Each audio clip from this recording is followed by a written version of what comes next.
I've had providers just completely dismiss me and dismiss the questions that I've had. Hey babes, welcome back to my channel. My name is Maya, and today's video is going to be an update on my medicine. It's been about 2 years, so it's finally time to do an update. I am getting ready for date night / date day. So here's the before and here's the after. Okay, let me go put on my clothes so that I can just be ready. My hair's already done. I'm like rocking these like mini twists for now so I can grow my hair out. That is a whole nother video I need to make about like what's happened with my hair. But let me go change and then we can start glamming up. Also, this will be a perfect time to get you a little drink. You know, I'm probably gonna have some tea, so let's do it. Okay, so we're gonna do my makeup at the same time. So yeah, let's get into it because I do have a date and I want to be looking gorgeous for it. My last video we were talking about my meds and my diagnoses and like kind of why I got into, well, why I started to take medicine, antidepressants specifically is what we're talking about. You can watch this video and I would recommend watching it first and then watching the one that you're watching right now. In that video I talk about my journey with antidepressants up until that point, and I really wanted to normalize getting on medicine as a Black woman because I feel like within our community, like a lot of us grew up not talking about or thinking about mental health issues, even though a lot of us suffered from mental health issues. And so yeah, I wanted to be the one to say, or one of the many people to say, like, it is okay and it is normal. And if I have to get on meds, it's totally fine for you to have to get onto meds. So that was like the goal of that video, and I still get so many people that respond on that video and either ask me for help or tell me that like this video really helped them. And then I get a lot of people that like message me on, or a few people that message me on Instagram talking about it or whatever. And I mean, I really appreciate it. So like, I want you guys to know you can always reach out to me and talk about it. You can always reach out to me and talk about that stuff with me because I understand what it's like. And for me, which I talk about in that video a bit about like my upbringing and how I was very much so discouraged to talk about what I was going through mentally. And so, and when I got like, when I started seeing this school psychologist, like at first I just thought it was so weird to even go and speak to someone about it. And I also got in a lot of trouble at home for doing it. So there's been like a really big journey figuring out what mental health is, what mental health issues are, what mental health issues that I have, and coming to accepting that it's okay to have these issues. Everybody kind of has something going on, and if they say that you don't, they're probably lying to themselves. Which is like, you know, good job on you for not lying to yourself and getting the help that you actually need. So here is an update. So I have went through so many psychiatrists. Oh my God, I've gone through just an exorbitant amount of them because your provider, you just gotta mesh with them. You really do, because they're in control of your meds. And I feel like I look like a clown. You have to be able to trust them because they're in charge of your they're in charge of your medicine. And you know, I've had different issues with either providers, like they just didn't fit or they prescribed me weird stuff and it was like actually not helpful. It made things worse. I've had providers just completely dismiss me and dismiss the questions that I've had. I've had providers that have gotten upset with me because I had issues that were related to my diagnoses, like lateness and forgetting appointments and all of that. So I'm like debating, do I want to share my diagnoses? I feel so complicated about them. I think I'll share some of them, but I won't share all of them because it's super personal to me and I'm still figuring them out. But currently, the ones that I'm okay with sharing is I have ADHD. I don't have general depression like I thought, or I was taught I have something else. I do have general anxiety disorder and I do have PTSD. And then I have a few other things, but it's too much to go into. maybe one day I'll get the courage, but that day is not today, okay? Like, and that's another thing I want to share. Like, you know, just because I share some stuff doesn't mean I have the courage to share everything. And it's a process and it's a journey. And I know you guys are watching me and probably thinking like, oh my God, this girl is really talking about this on the internet, but there's only so many things that I can have the courage to talk about. But I want you to know that like there's nothing to be embarrassed about. There's nothing for you to, you know, feel bad about. Your diagnoses are diagnoses. They're not you. And they're just a part of you. And they're there because of a lot of your experiences and the things that you've gone through.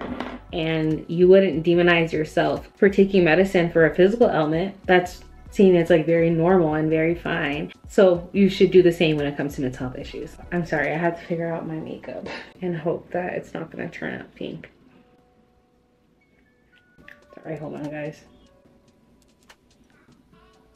So essentially, we're not gonna do that, okay? Let me go grab these palettes today. These are single eyeshadows from Coastal Scents. I don't think they exist anymore, but I got to pick these out individually. Sometimes I like to use them. Yeah, they're super old now.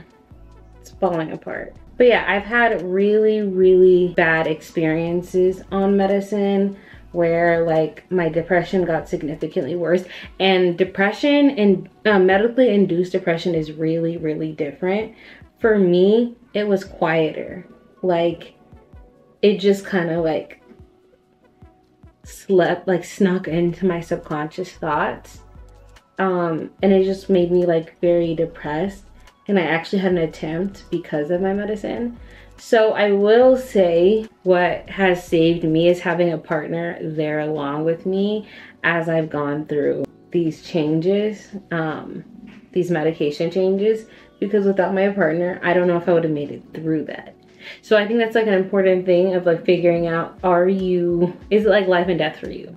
Because some of these medicines do have really negative effects and you have no idea which one it's going to be. And so for me, as a psoriasis, don't work for me, and I'm essentially allergic to them. Like if I have them, they're going to give me like suicidal ideation. They're going to give me suicidal, maybe an attempt, or God forbid I became successful in an attempt. So it is a journey finding the right one.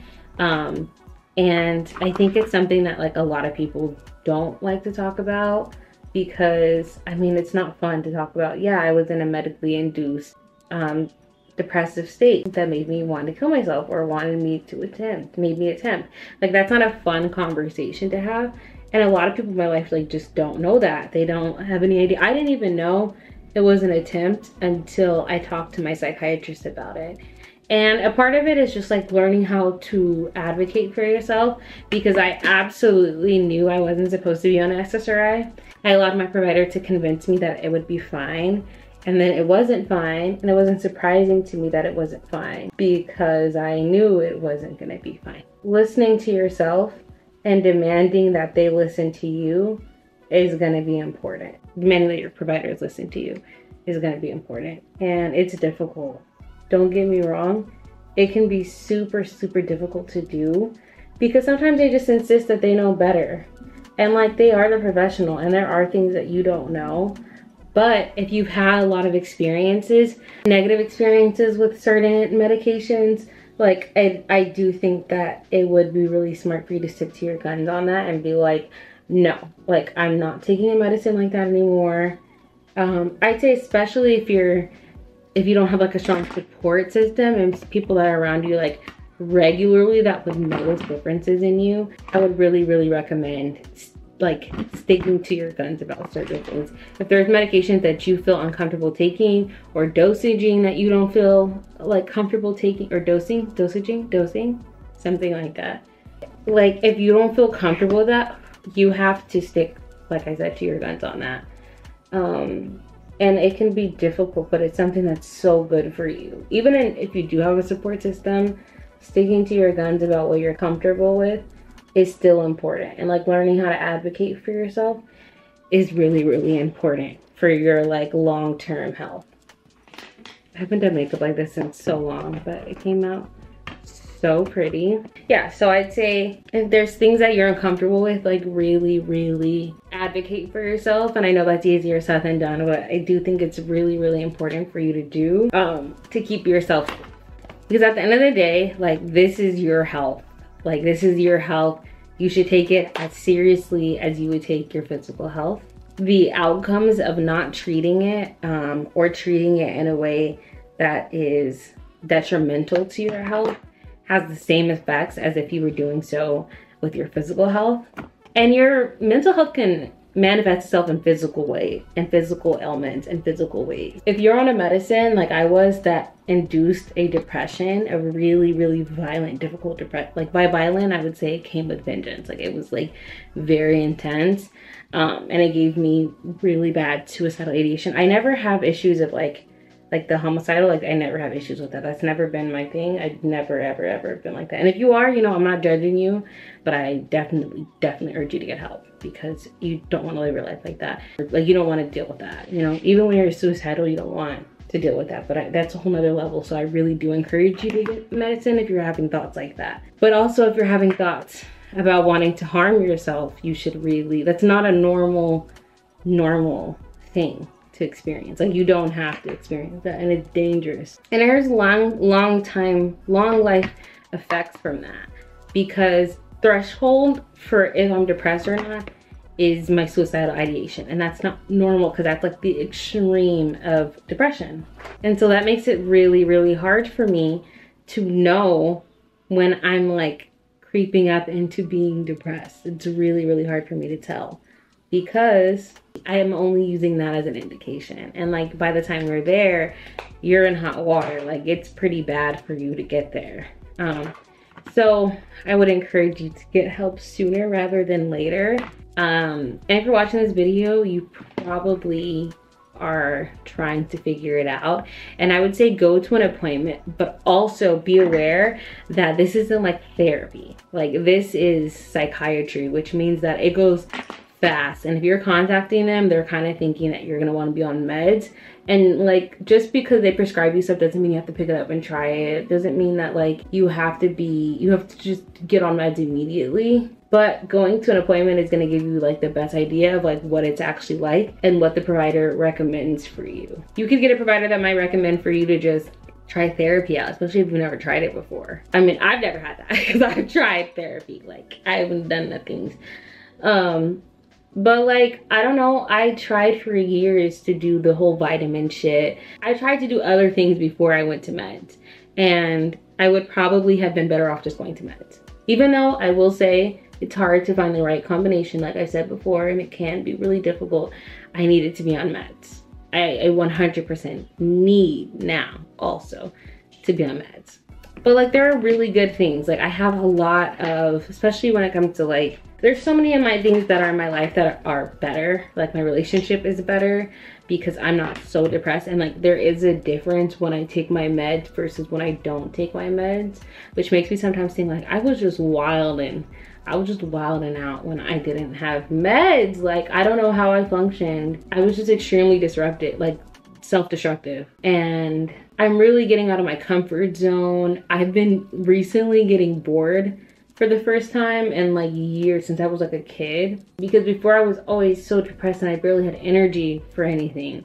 And now I have energy. Not only do I have energy, I have an excess of it, and I'm figuring out what to do with it. I'm figuring out how to process all of it. This is crazy. I did my makeup so fast. I like never do my makeup this fast. All right, let's write it down. All right, I've been testing out this Sephora one, because apparently it's supposed to be transfer proof. And I feel like it'd be making me look oily as hell. Yeah, I feel like I look like a glazed donut. No, look. I got a new tattoo, guys. It's so cute.